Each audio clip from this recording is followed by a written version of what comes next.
இன்றைக்கி நம்ம இந்த வீடியோவில் குருவாயூரில் இருக்க அணைக்கோட்டா இடத்துக்கு தான் வந்திருக்கோம். இங்கே பார்த்தீங்கன்னா கிட்டத்தட்ட 65 யானை இருக்குது. குருவாயூர் கோவில் இருக்க யானையாக இருக்கட்டும், இல்லைன்னா மற்றவங்க தானமாக கோவிலுக்காக கொடுக்குற யானை எல்லாமே இங்கே தாங்க வளர்ப்பாங்க. கோவிலேருந்து பார்த்தீங்கன்னா 3 கிலோமீட்டர் டிஸ்டன்ஸில் இருக்குது. இங்கே இருக்க யானை எல்லாமே செயின் போட்டு வச்சுருக்காங்க. டிஸ்டன்ஸ்லேருந்து பார்க்குற மாதிரி தாங்க இருக்கும். இருக்க யானைங்க வச்சு தாங்க குருவாயூர் கோவிலில் கிருஷ்ணர் வந்து சுமந்து போகிற மாதிரி இருக்கும். நீங்கள் பார்த்தீங்கன்னா மார்னிங் 9 AM - 5 PM வரைக்கும் இருக்குது. என்ட்ரி சார்ஜ் பார்த்தீங்கன்னா 20 ரூபாய் சார்ஜ் பண்ணுறாங்க. கேமராவுக்கு 25 rupees சார்ஜ் பண்ணுறாங்க. இதே மந்தில் பார்த்தீங்கன்னா இந்த யானைக்கெல்லாம் ஆயுர்வேத ட்ரீட்மெண்ட் கொடுப்பாங்க. அணைக்கோட்டானா மீனிங் பார்த்தீங்கன்னா எலிஃபண்ட் ஃபோர்ட்டுன்னு அர்த்தம்.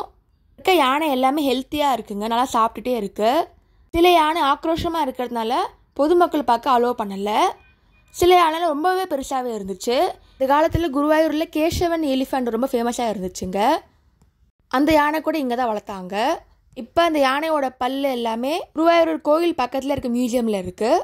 இந்த இடத்துல அந்த டைமில் மூவி ஷூட்டிங்கும் நடத்திருக்காங்க. குருவாயூர் கோவில் போனீங்கன்னா பக்கத்துலேயே இருக்க அந்த யானை கொண்டு போய் பார்த்துட்டு வாங்க. தேங்க்ஸ் ஃபார் வாட்சிங்.